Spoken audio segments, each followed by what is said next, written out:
My mother-in-law accused me of giving birth to a daughter instead of a son and beat me and threw objects at me when I was pregnant, and my mother-in-law accused me of infidelity because we were expecting a girl and then physically assaulted me. This will be a lengthy tale, so here it begins. My mother-in-law, Barbara, is 71 years old. She and my father-in-law, Richard, had my husband James later in their lives as a final attempt to have a child. My husband has a name like James Michael Johnson V, a name that has been handed down for literally generations. Additionally, it is noteworthy that no girl has been born on his side of the family for over 101 years. There is a long-standing joke that the men in his family cannot father daughters. Fast forward to our wedding day. Up until that point, I had a fairly good relationship with my mother-in-law, Barbara. The wedding was beautiful, with a lovely ceremony and humorous speeches. Everything was perfect until the end of the night as we were preparing to leave for our honeymoon suite. She looked me straight in the eyes and said, "Now go make us James Michael Johnson VI." I nervously laughed, and we departed. Well, ladies and gentlemen, over the course of our honeymoon, we indeed conceived a beautiful baby. And who would have thought it was a girl?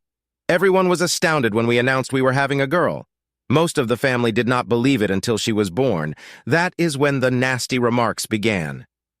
Whenever my husband was not around, my mother-in-law Barbara and her family members would make snide comments like, "I wonder where she got that nose. It is definitely not from my son. For your information, as beautiful as my baby is, she is unmistakably my husband's child. She looks more and more like him as the first year passed, and even more so as she approaches 3 years old. As fate would have it, we are now expecting our second child, and yes, it is another girl." I pleaded with my husband not to tell my mother-in-law the gender when we found out, as I wanted to enjoy this pregnancy a bit longer before she spoiled it.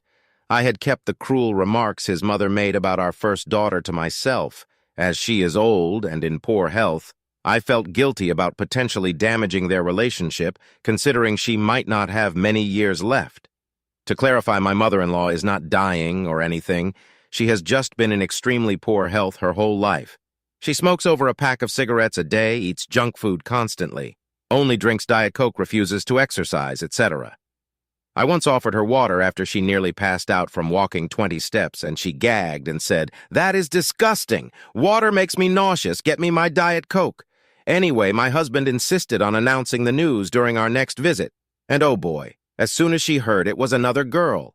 Tears welled in her eyes, and she started shaking her head and sobbing. She then began shouting at me, calling me names, and demanded I leave her house.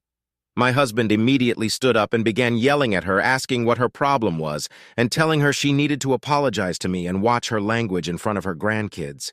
She, through broken sobs, said, "Not ours, not ours. Those girls are not ours. She is a cheater." My son did not father those children. I started crying hysterically and picked up my daughter, who was utterly confused as to why her daddy was yelling at Grandma, and her mommy was now crying. My mother-in-law then looked at me and started screaming, "I let you get away with it the first time I took you into this family. I allowed my son to believe he fathered that brat, but I will not allow it again." My husband was now absolutely livid. One thing to mention here is that while my husband James had always prepared himself for having a son, he was completely taken by surprise when our daughter was born. He never imagined he could love any girl in the world as much as he loves our daughter. He has made several comments over the past few years. A year and a half ago, my husband James said he never knew how deep love could go before he held our baby girl. I can assure you that if he had to save me, our daughter, or his mom, he'd save our daughter without a second thought. He gets extremely angry and starts screaming at his mother, telling her she is out of line and how dare she call his daughter names. He then says we are leaving, and until she comes to her senses, she will never see any of us again. She tries to say something more, but he cuts her off and yells, "By the way, Mom, I love that little girl more than I ever loved you." As he shuttles us out the door, I break down crying and tell my husband all the comments she and her family have made to me when he is not around. During the 2-hour drive home, he is furious at them all and is amazing in comforting me through it. We went no contact for several months, and everything seemed to be going great. We blocked her and Richard's phone numbers and hadn't heard from them except through other relatives on Facebook, which we either ignored or told not to relay messages from Barbara, or they would be blocked. When I was nearing my due date, we decided to be the bigger people and reach out to her and Richard, offering them a chance to make things right. She whined that she missed James and her granddaughter. We agreed to meet for dinner at their house after a few weeks for a proper talk and apology from her. We agreed that due diligence should not be present, so my sister was set to babysit. We arrived, dinner was served, and we were trying to make small talk when James said, "Yeah, Mom, this has all been nice, but we need to talk about what happened and the things you said last time we were here. I know, and you know, that you owe my wife an apology."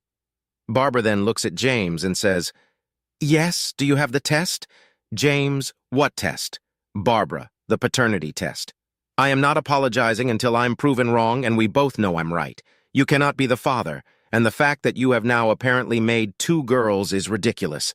James, "What is wrong with you?" I start to cry and go to get my things and head to the car. Barbara, "Oh no, you don't." She shoots up, rounds the table, and grabs my shirt, then proceeds to scream at me. "How dare you try to run away from this? You're cheating and you need to own up to this problem." James screams at her to get her hands off of me and starts to make his way towards us. She then decides that I cannot be allowed to leave at any cost with her son. So she slaps me as hard as she can across my face. I push her arm away from me as I let out a scream from the shock of being slapped. James then gets in between me and his mom and starts to scream at her. He tells Richard to call the cops right now. Richard ignores him and tries to calm Barbara down, insisting that we can deal with this. James is furious and am crying hysterically. He grabs my hand, and we make our way to the door when Barbara grabs a snow globe from a shelf and throws it directly at me. It hits me right in the back of my head. It doesn't shatter, but does cut my head open. I fall to my knees from the pain, and before James can put together what just happened, she is grabbing anything she can find to throw in my direction. I'm on my knees on the ground, holding my head with one hand and my belly with the other, being almost 9 months pregnant, as a cascade of random items are being thrown at me. James is screaming at the top of his lungs for her to stop, and she proceeds to try to get close enough to kick me as hard as she can. Thankfully, she is old and in bad health, so she loses momentum quickly, and as a last resort, my husband pushes his mom and she falls back into a shelf by the front door and he rushes me out. I'm crying and freaking out and yelling she kicked my stomach over and over as he drives me to the hospital. I end up getting 7 stitches in my head and being monitored in the hospital for 5 days because she kicked my belly. The baby ended up being fine, and the hospital demanded we file a police report. We find out that when my husband pushed his mom into the shelf, she ended up breaking 3 fingers and is claiming the excessive force hurt her neck very badly. Richard called an ambulance for her, and she claimed that me and my husband assaulted her in her doorway after they refused to let us in for a free dinner. Cops showed up and took our side of the story, and compared our own report that we filed once at the hospital. They told us that Barbara is demanding to press charges against my husband for assault while we are pressing charges against her. So then my husband gets arrested, but then quickly released after Richard is forced to tell the truth, and Barbara then gets arrested for my assault. Richard is now begging us to drop the charges as no one was hurt. What I was hurt and my baby could have been hurt, and that we are being cruel to lock up an elderly woman. He insists that we drop the charges, say it was all a misunderstanding, and he puts Barbara in counseling. The thing is, because my injuries were documented in the hospital, we literally can't drop the charges even if we were stupid enough to do so because it was filed through the hospital. There's no way it can just go away. We are currently at home waiting for baby number 2 to arrive. I am on a strict bed rest order, and my husband has taken the week off work to help pamper me and take care of our older daughter. I asked my husband if once baby number 2 arrives, we get paternity tests for both girls to send to his mom in jail as a huge statement. He thinks it's a hilarious idea, and thinks we should also make copies and send them to all the relatives who were entertaining his mom's craziness, along with a written letter saying goodbye, that none of them will ever see us or his daughters again, and that he hopes they're all happy, knowing that they've ruined any chance they had to have a relationship with him or our children ever again. We are so thankful that our baby girl is okay through all of this, and so relieved that we decided against bringing our older daughter to their house that night. We can only imagine what could have happened had she been struck with something. My due date is currently 9 days away, and I have an appointment the day of to discuss induction if she hasn't arrived by then, and baby number 1 was a week overdue, and I had to be induced last time. Any support for us is wonderful and greatly appreciated. I will update if any more craziness happens in the future. Edit. I never imagined this would get so much attention and responses, so much so that the comments are at capacity. I have read most of your responses, and I want to thank you all for the kind words and support. I wish I could respond to everyone individually. The family who got a girl after several generations, and they took out a billboard. I envy the joy and pure welcoming this family got. For those of you with similar experiences, who had a girl after several generations, whose family was overjoyed, that actually makes me feel so good for you all, as it makes me realize that most families out there are wonderful, supportive people, and it makes my heart happy. Thank you so much, kind strangers, for the awards. Father-in-law is making Barbara's bail this morning, and she will be released from holding.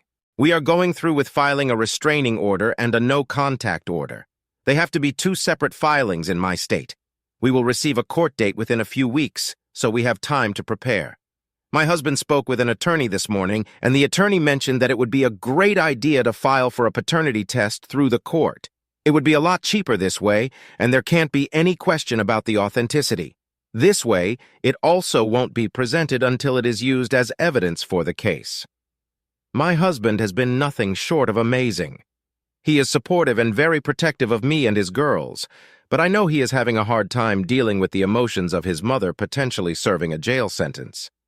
I really feel awful that this whole situation has happened this way. I feel guilt that maybe if I had done a paternity test with our first daughter when the mean comments started, then all of this could have been prevented. My husband thinks I'm being too hard on myself. He believes that I didn't cause any of this and is confident that Barbara would have caused problems no matter what.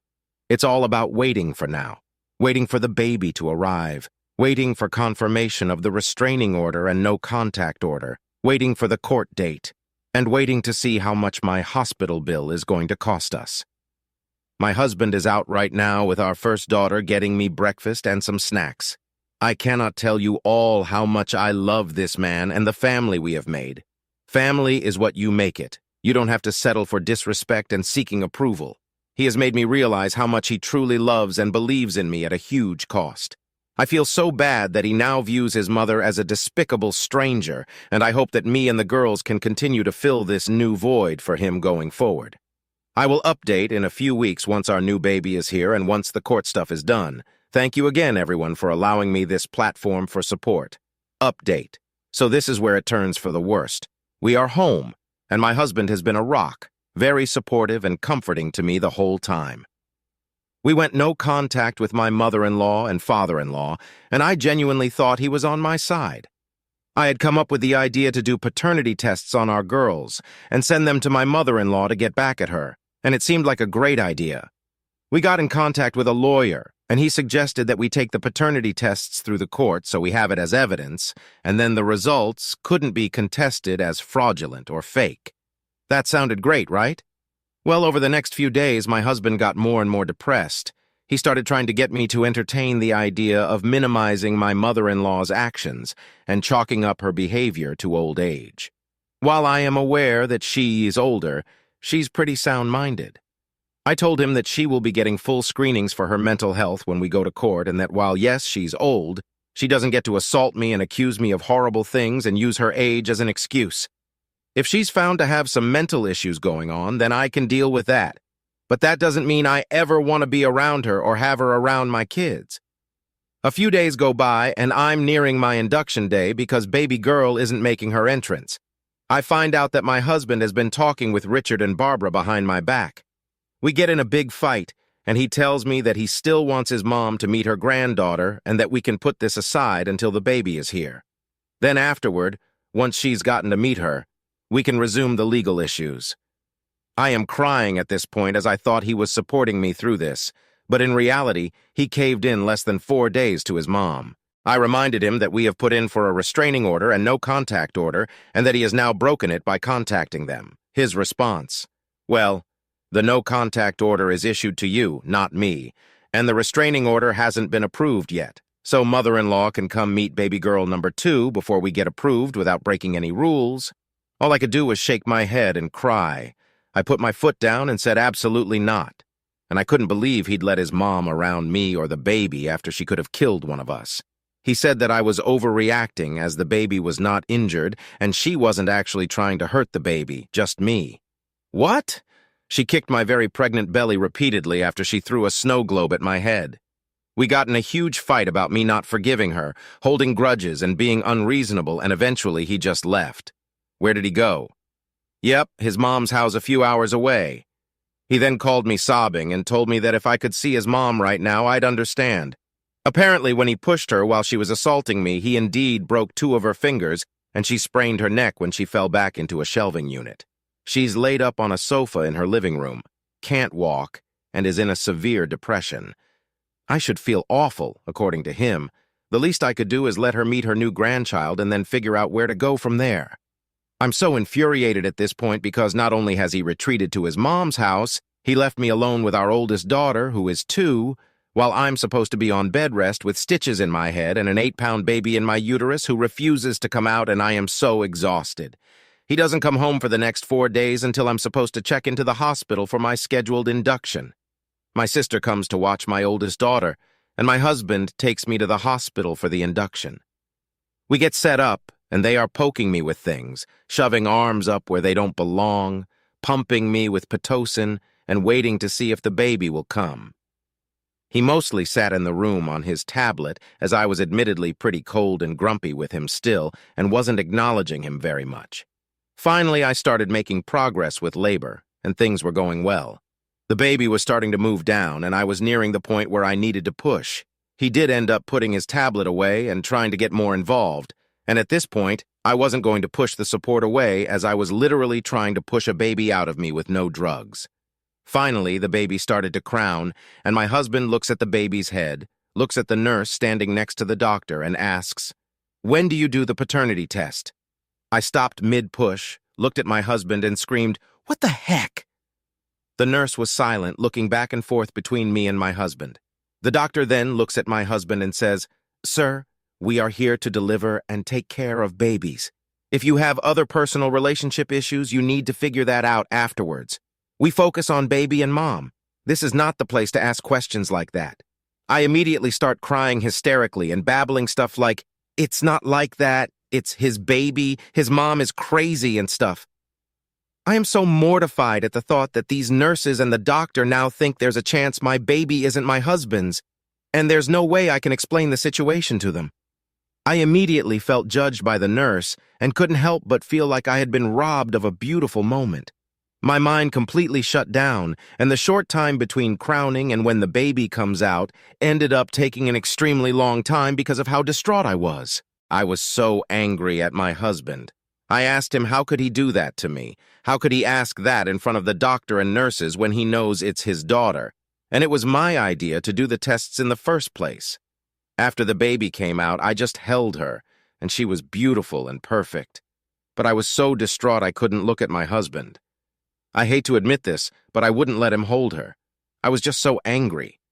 He left, and when he came back about an hour later, he said that his mom wanted pictures of the baby, and he took out his phone. I smacked it out of his hand. He got angry and left. My sister had to pick us up from the hospital and took us home 2 days later.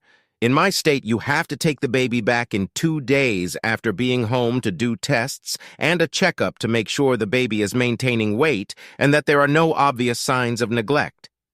So we took her in for the check and then went to a clinic to do the paternity test the same day. The next few days at home were awful. I couldn't even look at him, and he avoided being around me or the baby for days. He barely even looked at her and was practically ignoring our oldest daughter.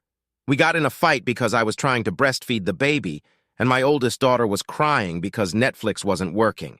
I started crying because I was so overwhelmed, and he just looked at our daughter and said, "Mommy didn't pay the Netflix bill because she's mad at Grandma." I yelled at him to not say things like that to a child. He said he just thought I didn't pay it because his mom uses our account at her house. I just forgot to pay it. It had nothing to do with that. He made several comments to our daughter over the next few days like, "Daddy's going to go see Grandma. You can't come because Mommy hates Grandma." Then he would leave me with a hysterical 2-year-old and a newborn.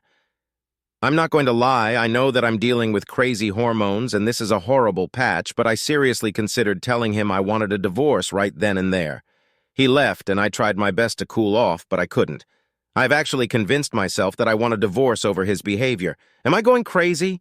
Is this enough to seriously consider leaving him?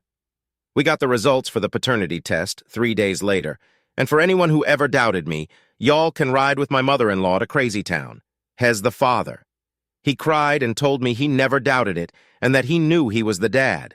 I told him that we would do a second test on our oldest daughter and that I was going to start packing our stuff and move in with my sister. He bawled and said he didn't need one for our oldest daughter. I demanded we take one as I would want it as proof for court whenever we get to have my case heard. I told him that I never cheated on anyone in my life, including him, and how much it hurt me that he said that in the hospital room and made the nurses and doctors think he doubted our daughter at all. He tried to apologize and hug me, but I pushed him away and told him he should leave while I packed up some things. My oldest daughter, my baby, and I are now staying at my sister's house, and he has told me that he refuses to take the second paternity test for our oldest daughter and is going to make his mom write out a very long apology letter to me. He wants me to come home, but I just can't even look at him the same. I feel like all the love I had for him has been ripped away, and I feel so angry towards him. I'm just trying to take care of our girls, but he won't stop calling me.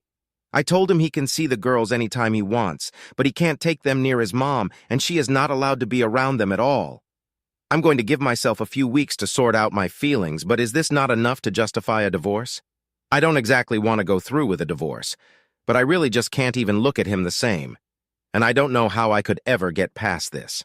Update. My ex-husband and I have been divorced officially for 22 months. Our marriage imploded after our second daughter was born because his family had a weird obsession with boys and implied I cheated because we had girls. Everyone made it clear that girls were inferior, and he sided with his family after they verbally and physically hurt me. That's putting it lightly, but that's the gist. He's been with his new girlfriend for about 6 months and only sees our girls once every week or so. After we divorced, I got really close with a long-term friend from college. He told me that he always had feelings for me, but we were always in relationships with other people, so the timing never worked out. Well, fast forward, and we've been dating for 16 months, engaged for 4 months. He proposed on our 1-year anniversary. He's known my girls their whole lives.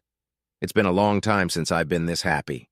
Well, I am 16 weeks pregnant, and we just found out that we are having a baby boy.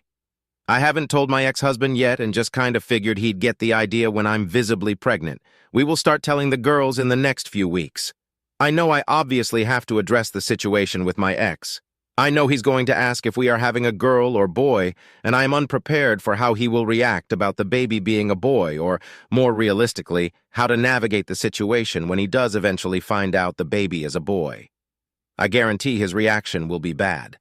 I just don't know if it's better to announce that we are having a boy now or after he's born. My sister says to not tell anyone the sex and say we are waiting till birth to be surprised, but all my mom friends are saying to announce it now so he has a few months to process his feelings about our daughter's new sibling. Husband's update: full disclosure, I messed up bad. I know that 2 years ago, my ex-wife and I welcomed our second daughter into the world. My mom put thoughts into my head about the paternity of my girls shortly before her birth. In my family, only boys had been born on my side for several generations. I thought my parents and my now ex-wife got along well, but it all exploded when we were expecting our second daughter. My wife told me that my mom had been implying that she cheated for a long time and making nasty digs at her when I wasn't present, but she didn't tell me because she thought I'd side with my mom. In hindsight, she was actually right. I did let my mom get to me, and my relationship exploded. I went through a terrible time where I wasn't being a good dad. Every time I'd see my girls, I'd find things that would convince me they weren't mine. I went to stay with my parents after a nasty fight between my wife and my mom. I know it was a huge mistake, and it ultimately ended my marriage. My wife insisted on a paternity test to prove it, and I just knew then there was no way she cheated. I begged her not to do the tests, but she was adamant. After the test, she told me that she just couldn't look at me the same after I sided with my mom, and she just didn't love me the same way anymore. I went down a spiral and refused the divorce and said if she hated me that much, I'd just sign away my rights to the kids and she could go be a single mom if she felt that way. I know that was wrong. We did get divorced 3 months later, and it's been 2 years. I see my girls every weekend and pick up the oldest from daycare 3 days a week. Things have gotten a lot better, and I feel like we have a good co-parenting relationship going on, but there's this wall that she keeps up around me. My ex-wife is engaged to the guy she's been dating for a year, and I've been seeing my new girlfriend on and off for 7 months. I just found out that my ex-wife is pregnant. I asked if she knew the gender yet, and she said yes, it's a boy. This is me ripping the Band-Aid off. If you need time to process, I understand, she said with zero emotion, and walked inside with our daughters and closed the door. I feel like I'm watching a bad movie play out where some guy gets to play house with my family, and I'm a total outsider. My girlfriend has been talking about marriage and kids, and I'm nowhere near ready to even think about that with her. I'm starting to feel like I want my old life back. I got really drunk last night and tried to call my ex-wife, but she didn't answer. I'm glad she didn't because I would have said some really stupid stuff. Take me back. Let's give our family another chance. I'd even take on her new baby as my own, etc. I know it's pathetic, and I know this is all my fault. I just don't know how to go about this. I have to pretend I'm okay with this. I don't even know how I can interact with her without spilling my heart and desires. I cut off my mom 8 months ago and was brutal when I did so. She knows that I regret ever listening to her nonsense, and she's no longer a part of my life. It was her or my kids, and I chose my kids. You all act like I dropped my girls off on the side of the road. I'm still actively involved with my children. I'm looking into therapy, but you guys act like a shrink will make me magically stop loving her. Signing out for a while because some of you are huge jerks. Thanks.